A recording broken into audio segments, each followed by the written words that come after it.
자, 이번에 설명할 내용은 관동별곡 정철이 쓴 작품이죠. 정철이 이수라는 사람의 뇌물수수 혐의로 유배를 갑니다. 그랬다가 이제 유배에서 풀려나서 좀 이따가 나오는데, 관동 800리의 방면을 맡으시니, 그래서 강원도 지역이지. 강원도 지역에 관찰사로 부임을 받아요. 그래서 이제 부임받는 과정이 나오고, 그리고 이제 휴가를 얻어서 금강산을 비롯해서 이제 관동 8경 지방까지, 뭐 자세한 설명은 이제 본문 강의하면서 진행을 하겠지만, 이제 놀러 다닌 거야, 쉽게 말하면.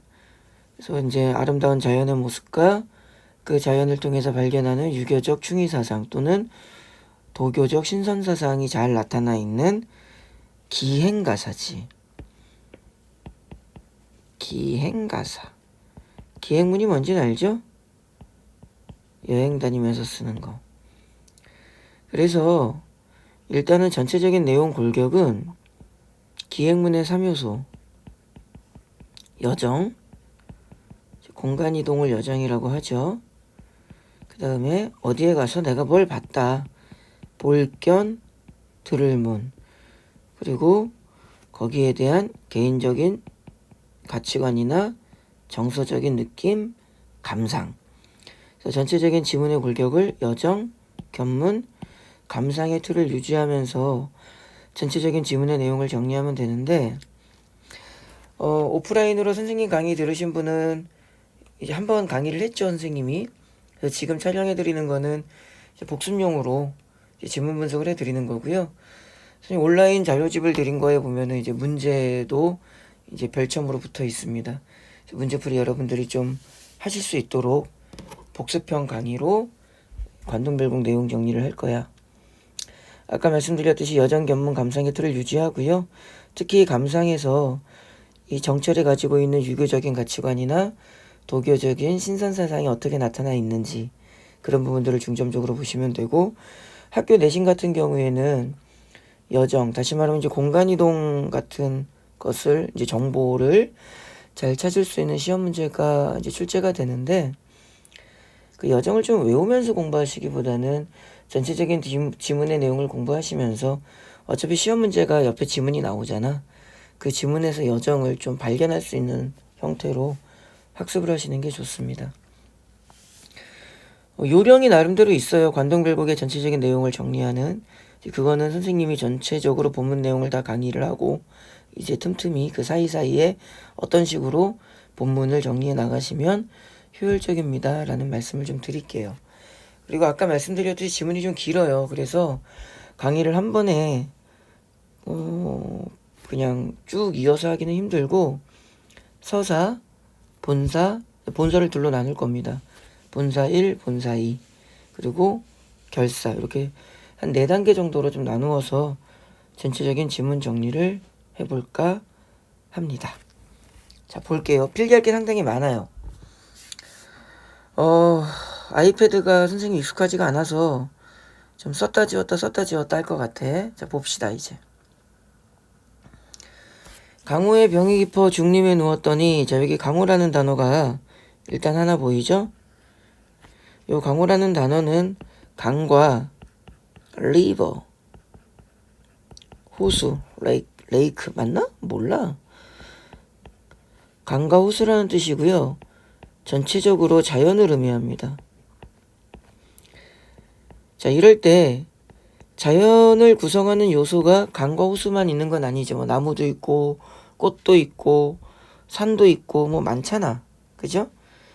이렇게 전체적인 이미지를 부분적인 몇 가지의 요소로 표현하는 기법, 이것을 뭐라고 하냐면은 대유법이라고 합니다. 다시 한번 예를 들자면은, 사람이 빵만으로는 살 수 없다 이런 말이 있죠. 빵이 의미하는 게 뭐냐면 이제 음식입니다. 음식. 그 음식에는 뭐가 되게 많아. 뭐 김치찌개도 있고 된장찌개도 있고 뭐 피자도 있고 랍스타도 있고 되게 많아. 그 중에 빵이라는 거 하나를 싹 끄집어내 가지고 전체적인 포괄적인 음식이라는 이미지를 전달하죠. 이런 걸 대유법이라 그래. 그래서 대유법을 다시 쓰면은 대표 요소로 전체 의미를 비유하는 거. 그래가지고 대유 이렇게 하시면 돼요. 빵이라는 또는 강과 호수라는 대표 요소로 음식이라는 또는 자연이라는 전체 이미지를 표현하고 있죠. 이런 것을 대유법이라고 합니다. 참고로 대유법에도 이제 제유법이라는 게 있고 또 환유법이라는 게 있어서 이렇게 나뉘는데 이것까지는 좀 학습을 안 하셔도 될 것 같아. 그래서 일단 간단하게 좀 내용을 좀 군더더기는 좀 빼고 강의를 한다면 그냥 대유법 정도만 아시면 될 것 같습니다. 개인적으로는 학교 내신이나 뭐 이런 데서 대유법을 많이 보지는 못했어요. 그래도 우리가 알고 있으면 괜찮은 지식이겠지? 자, 강우의 병이 깊어. 다시 말하면은 자연에 병이 들었다. 이게 무슨 말이야? 그렇지. 자연을 사랑하는 마음이 크다는 말이야. 강우의 병이 깊었다 이 말은 자연을 사랑하는 마음이 커서라는 말이죠. 또 이거 이제 한자성어로 뭐라고 하냐면은 천석 고항 또는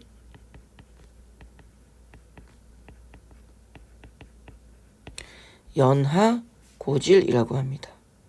자, 강우의 병이 깊어 대유법. 그 다음에 자연을 사랑하는 마음을 표현해서 한자성어로는 천석 고항 연하 고질 이렇게 되는 거야. 그 다음에 뒷부분을 보시면은 디용림이라고 되어 있는데 이제 중림입니다. 중림. 그 이제 중세국어 공부하신 분들은 조금 더 원활하게 읽히겠죠? 아이고 다시요. 강우의 병이 깊어 중림에 누웠더니 자 그럼 여기서 갑자기 중림이라는 것이 뭘 나타내는 거냐면은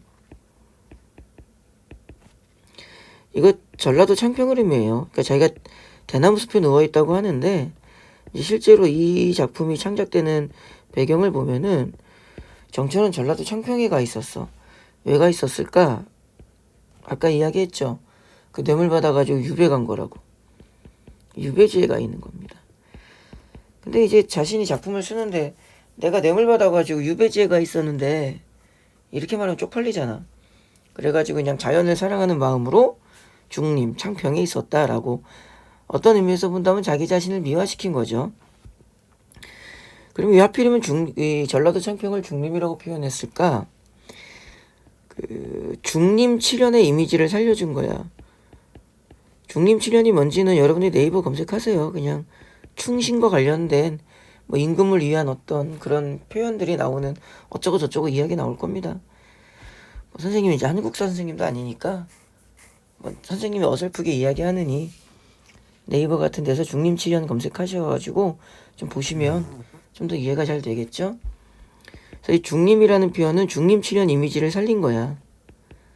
다시 말하면은 여러분들이 이제 정보를 찾아보시면 알 텐데 이 중림칠연이 좀 충신의 이야기와 결부가 되어 있어요. 그래서 자신을 충신으로 표현하고 있는 의도성이 들어가 있다고 보시면 됩니다. 왜 전라도 창평을 중림이라고 했느냐? 중림칠연에 대한 이야기는 나중에 살펴보시고 자신을 충신으로 표현하고자 하는 의지가 있었다. 하지만 창작 배경상 우리는 이 중림이라는 공간을 유배지로 이해해야 된다. 라고 기억하시면 되고요. 관동 800리에 여러분들 현대어 번역은 부드럽게 할 수 있으셔야 돼. 선생님이 현대어 번역까지 밑에다 필기하면서 하면은 관동별곡 강의하는데 100만 년 걸립니다. 그래서 현대어 번역은 여러분들이 뭐 교과서에도 잘 나와 있고요. 자습서나 평가 문제 집에도 잘 나와 있습니다. 아니면 네이버에 조금만 검색하셔도 현대어 번역 다 나와요. 그 연습 좀 하시고 요 강의 들으시는 게 좋습니다. 관동 800리, 즉 강원도 쪽 지역에 방면을 맡기시니 이 말은 아까 말씀드렸죠? 관찰사로 자신이 부임받았다 이 말입니다. 어와 성은이야. 어와 와우 감탄사. 성은 임금님의 은혜야. 가디록 만극하다. 갈수록 만극하구나. 끝이 없구나. 임금님 I love you. 사랑합니다.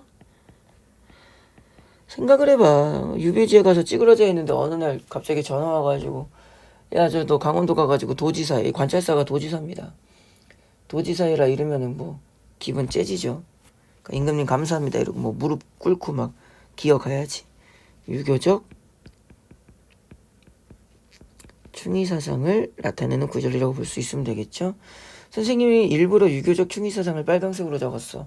이 관동별곡 주문 전체에 상당히 많이 나옵니다. 자, 그럼 이제 전라도 창평에 있던 사람이 어디로 가야 돼? 한양으로 가서 그렇지 임명장 받아야죠. 연춤은 들이달아. 이제 지금 벌써 한양으로 온 겁니다. 그래서 여기까지는 공간이 전라도인데 여기는 한양이야. 조금 이따 지문을 이야기했지만 여기는 벌써 강원도 원주 부임주로 벌써 온 거예요. 그래서 공간 이동 여정이라 그랬죠. 여정이 상당히 빨리빨리 흐릅니다. 조금 미리 적을게요. 그래서 이 가사는 3단계로 끊어요. 서사, 본사, 결사. 뭐 머릿말, 본문, 맺은말 이런 느낌으로 아시면 돼요. 그때 이제 시험 문제는 이런 데 종종 나오는 게요. 이건 선생님이 쓰고 좀 지워야 될 것 같은데 이 서사 부분의 특징이 뭐냐면은 공간이동을 되게 좀 빨리 전개시켰죠. 여정, 공간이동, 여정의 과감한 또는 뭐 비약적인 생략이 나타납니다. 그래서 조금 스피드한 전개, 속도감 있는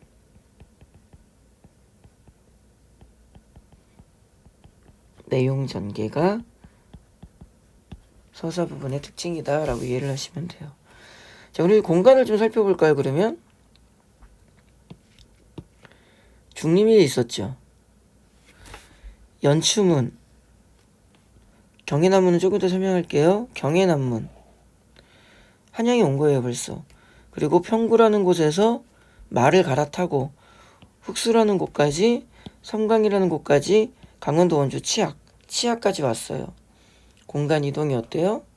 상당히 빨리빨리 전개되고 있죠. 선생님이 지금 형광펜으로 칠한 게 공간 이동, 다시 말하면 여정인데 아까 말씀드렸듯이 외우려고 하지 마시고 지문의 이해를 통해서 좀 발견하는 식으로 공부하시는 것을 추천드립니다. 자, 한양에 왔어. 연춤은 이제 한양입니다. 들이달아. 이 들이달아를 설명하면은요. 달려 들어가 이 말입니다. 막 뛰어간 거야. 얼마나 기쁘겠어. 유배지에 처박혀 있던 애가 지금 도지사 됐는데. 그래서 우리가 여기에서 내용 하나를 찾으면은 배명의 기쁨이라고 합니다. 이 배명이 뭐야? 임금님께 명을 받았다는 뜻이야. 배명의 기쁨을 느낄 수 있는 구절. 들이달아, 달려 들어가, 이렇게 되는 겁니다. 잠깐만, 펜이 좀 너무 두꺼운 것 같아. 자, 그리고 아까 선생님 말씀드렸던 게 이 부분인데, 요 경해남문이라는 부분은요, 여정 포함에 좀 애매합니다. 그러니까 이 경해남문을 멀리서 바라봤다는 건지, 그 경해로 남문의 앞에 가서 이렇게 그 문을 봤다는 건지, 그러니까 멀리서 그 문을 봤다는 건지, 그 문 앞에 가서 문을 봤다는 건지가 좀 애매하다. 그래서 이 부분은 이 부분은 여정 표함이 다소 좀 애매합니다.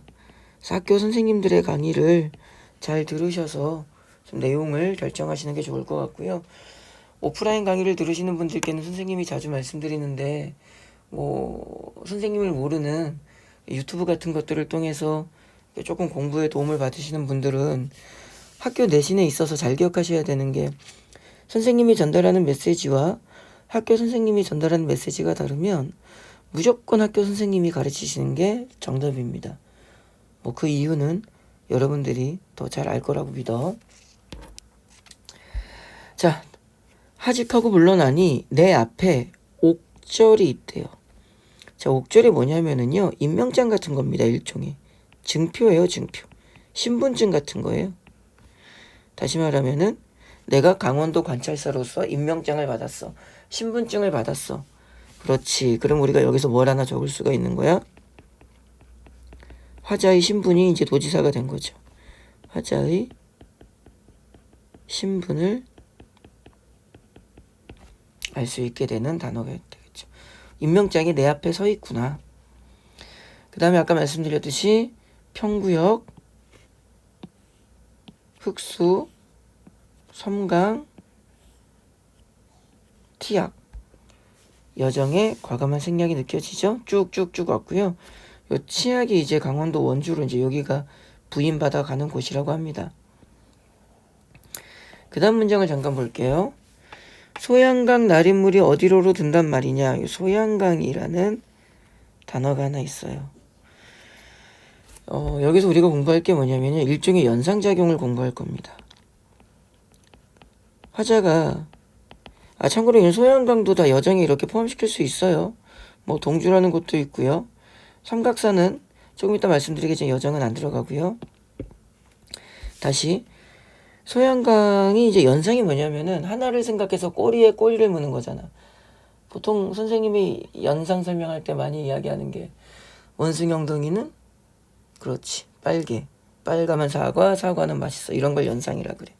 자, 지금부터 우리가 연상 과정을 거쳐봅시다.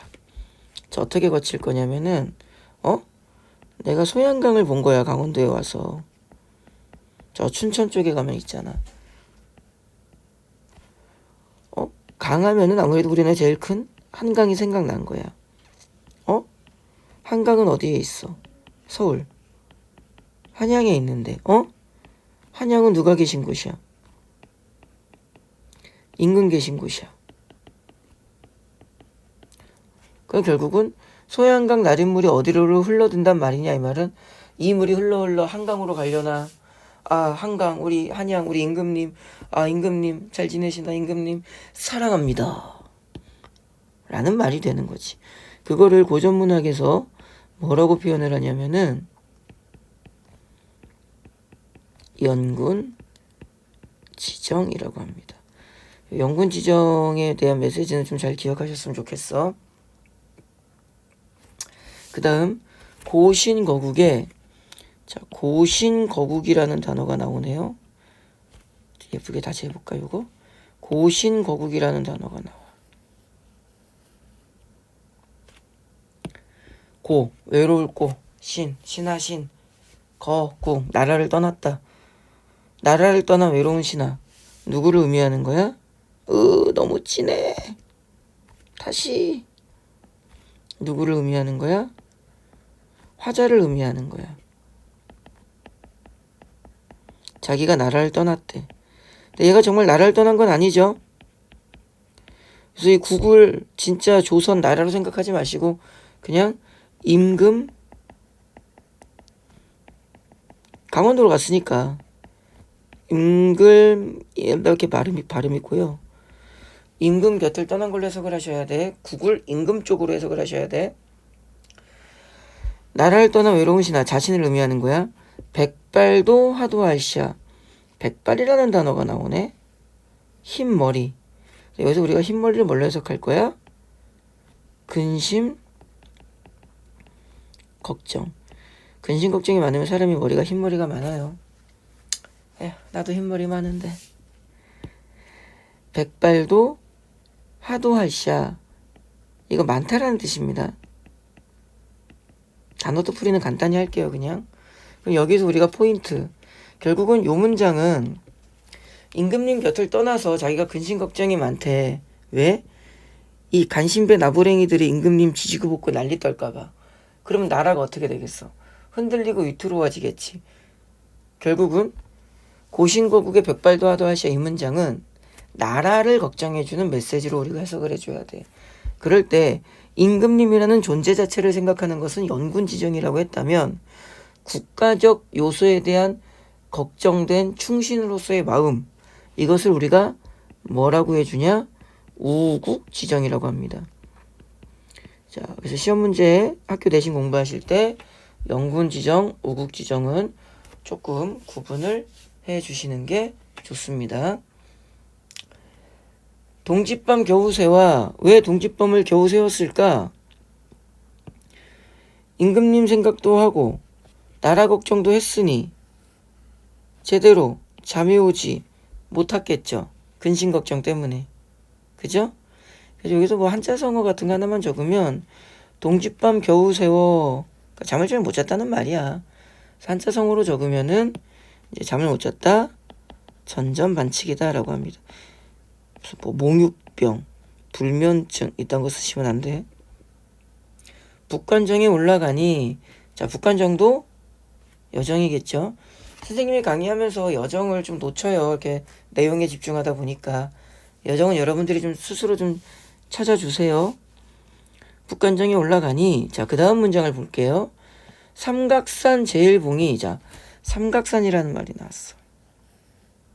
제일봉이, 제일 높은 봉우리가 함하면 어쩌면 보일 것 같구나.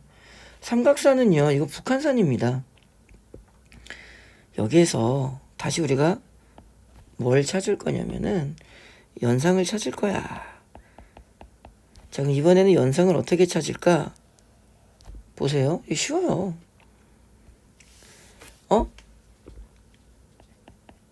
저 멀리 삼각산. 아이고, 다시요. 저 멀리 삼각산. 다시 말하면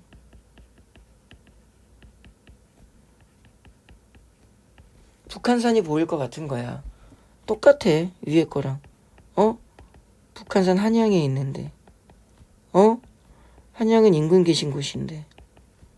이렇게 또 연상이 되면서, 아, 임금님 계신 곳이 보일지도 모르겠구나. 이렇게 되는 거야. 실수하시면 안 됩니다. 이 사람 지금 강원도 원주에 와 있어요. 한양에 있는 삼각산, 북한산이 보일 리가 없습니다. 그냥 생각하고 상상하는 겁니다.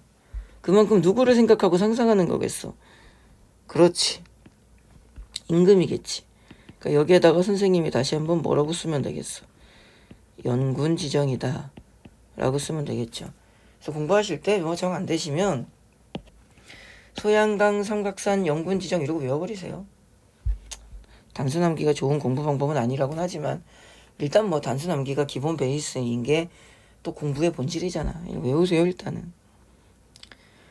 됐죠? 뭐 말씀 안 드려도 되겠죠? 삼각산은 여정에 들어가는 게 아니겠죠? 충분히 이해될 겁니다. 그거는. 그 다음에 궁왕되걸터에 이제 궁의 왕조 고려인가 고구려 거기 마지막 왕. 그래서 이것도 이제 여정에 넣을 수는 있습니다. 이제 궁왕되걸터를 본 거니까. 그죠? 자, 내용을 보면은요. 궁왕은 지금 없어졌죠. 과거는 아주 부강한 나라의 화려한 부귀 영화를 누렸던 대궐이었던 거야. 그런데 지금은 조선이잖아. 다 무너지고 없어져겠죠. 그러니까 거기에 뭐만 까마귀와 까치만 지지게. 현재는 그 과거의 부귀 영화가 전부 다 쇠망한 거야. 몰락한 거야. 나라가 망한 거죠. 그죠? 그러니까 오작은 까마귀와 까치를 말해요.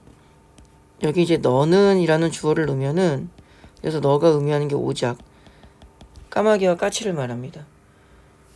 천고 흥망을, 인간사의 흥함과 망함을 아는다 모르는다.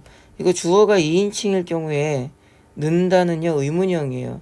그래서 요거 이제 굳이 해석을 하면은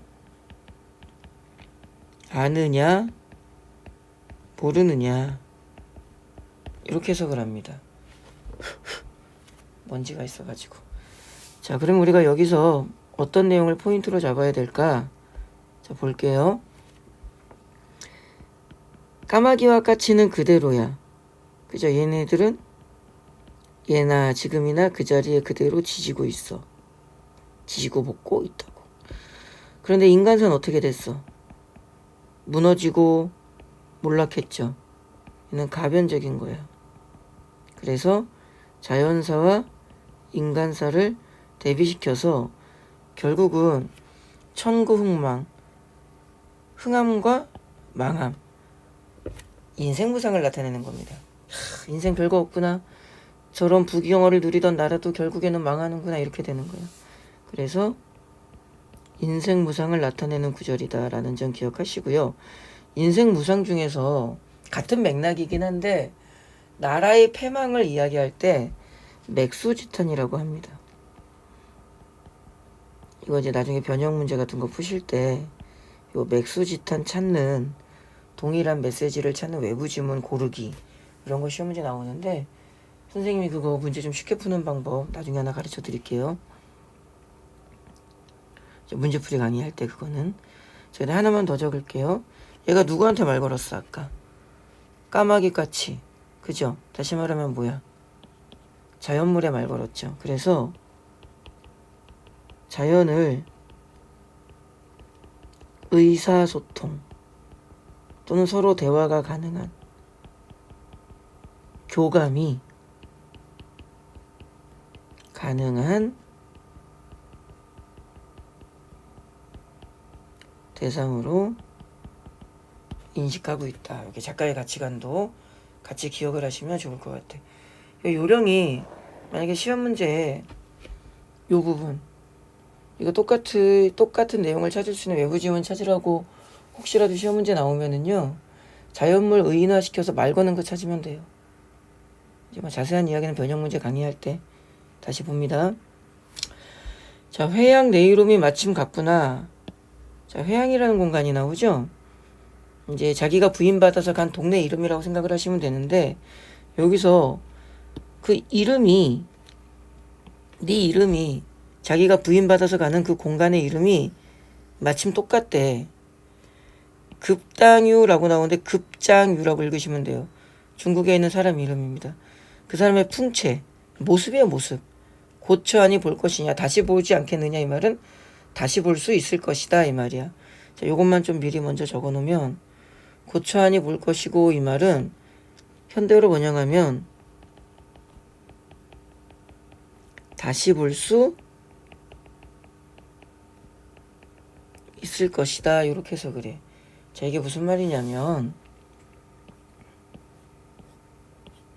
이제 조선이고 중국이야. 중국에 회양이라는 곳이 있어. 그리고 얘가 간 강원도 동네 이름도 회양이야. 그러니까 중국의 회양이랑 자기가 가는 곳이랑 이름이 똑같다는 거야. 회양 내 이름이 마침 똑같구나. 그런데 중국의 회양에 이 회양을 다스리던 그 사람 이름이 급장유야. 이 사람이 정치를 아주 잘한 거야. 참고로 꼭 기억하세요. 좀 이따 적을 건데 정치를 잘하는 거를 선정이라고 합니다. 그래서 여기에서 이제 나와 있는 한자 성어 하나가 있는데 급정유가 어느 날 몸이 많이 아파. 그래가지고 누워가지고 끙끙 앓고 있는데 이 회양이라는 공간에 다스리는 여러 가지 행정 업무를 빵꾸나지 않게 누워서도 아주 잘 처리를 하는 거야. 그만큼 정치 능력이 좋았다는 거지.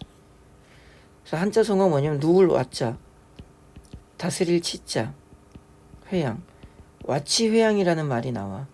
이 와치회양이라는 말은 정치를 아주 잘했다라는 뜻이 되는 거겠지. 그러니까 이제 무슨 내용이냐면 결국은 중국에 급장유가 다스린 것도 회양이고 내가 간 것도 회양이니까 급장유의 모습을 다시 볼 수 있을 것이다. 이 말은 내가 급장유를 이름 똑같으니까 그지 이름 똑같으니까 급장유를 내가 스카우트 해올 거야. 그게 아니라 내가 중국의 급장유처럼 똑같이 정치를 잘 해볼 거야. 너희들은 나를 통해서 중국의 급장유의 모습을 발견할 수 있을 거야, 이 말이야. 중국에 있는 급장유를 스카우트해서 데리고 오겠다는 게 아니라. 이해됐죠? 자, 이게 녹화 강의의 장점입니다. 한 번 듣고 이해가 안 되면은요, 두 번, 세 번 들으세요. 선생님이 실시간 강의를 하지 않는 여러 이유 중에 사실 가장 큰 이유는 여러분들의 집중력에 대한 의심이 들어서 잘 안 합니다. 그리고 나서 두 번째 이유가 이 녹화의 장점이 있죠. 여러 번 반복해서 들을 수 있는. 반복해서 들으세요. 뒤로 가서 다시 들으시고. 그러면 이해가 될 겁니다. 자, 그럼 이 두 줄에서는 우리는 결국 어떤 내용을 찾을 수가 있는 거야. 내가 중국에 있는 급장유처럼 정치 한번 제대로 보여주겠다 이 말이죠. 그래서 우리는 선정의, 정치 잘하는 걸 선정이라고 한다 그랬죠. 선정의 포부, 다짐. 선생님이 애플 펜슬 글씨를 잘 못 써. 그래서 칠판 분필 강의를 할까 하는, 좀 찍을까 하는데도 그것도 좀 여의치가 않아서 애플 펜슬로 지금 아이패드로 하는데 글씨를 좀 잘 못 쓰겠어. 조금 그런 부분들 여러분이 이해하시고 좀 들어주시면 좋겠어요. 그 다음에 관련 한자성어, 사자성어 뭐가 있는 거야? 와치 회양이라는 말이 나온 거죠. 자, 까지 해서 우리가 서사 부분을 다 본 겁니다. 그래서 서사는 강원도 중림에 있었던 관찰 그 정철이 여정의 과감한 생략으로 강원도에까지 가는 과정, 그리고 영군 지정과 우국 지정의 표현들, 더 나아가 뭐 자연사와 인간사의 대비 등과 같은 디테일한 정보, 그 다음에 선정의 포부, 이런 식으로 좀 골격을 잡아주시면 돼요. 외울 게 상당히 많죠. 고생하셔야 됩니다. 어쩔 수 없어요. 힘내시고 착실하게 따라와 주시면 좋겠습니다. 자, 여기까지가 서사야. 자, 이제 우리는 어디로 갈 거냐면은 본서로 갈 겁니다. 본사 앞문장만 잠깐 보고 강의를 끊을게요. 영중이 무사하고 이 말은 자기 관할구역이 무사하고 이 말입니다. 시절이 3월인데 이제 음력이니까 뭐 양력으로 하면 4월쯤 됐겠죠. 봄입니다. 봄 그냥. 봄에 날씨가 너무 좋아서 내가 휴가를 얻어가지고 지금부터 어디를 갈 거야? 금강산 유람을 갈 거야. 그래서 어떤 공간에 가서 내가 무언가를 봤는데 거기에서 어떤 가치관이나 정서를, 태도를 우리가 찾아주는 요 구조로 보시면 돼요. 그래서 공간에서 뭘 봤는지, 가치관, 정서, 태도는 무엇인지 이렇게 계속 나누시면 돼요. 그래서 총 본사가 총 14공간인가를 기준으로 이제 구성이 되어 있습니다. 우리는 이 공간을 하나씩 나눠가면서 이제 본문 분석을 할 건데, 본사는 산을 중심으로 가는 공간과 바다를 중심으로 가는 것으로 좀 나눌 거야. 자, 일단 요 강의는 여기까지 끊고요. 이제 이어지는 강의에서 본격적으로 본사 부분의 내용을 시작해 보도록 하겠습니다.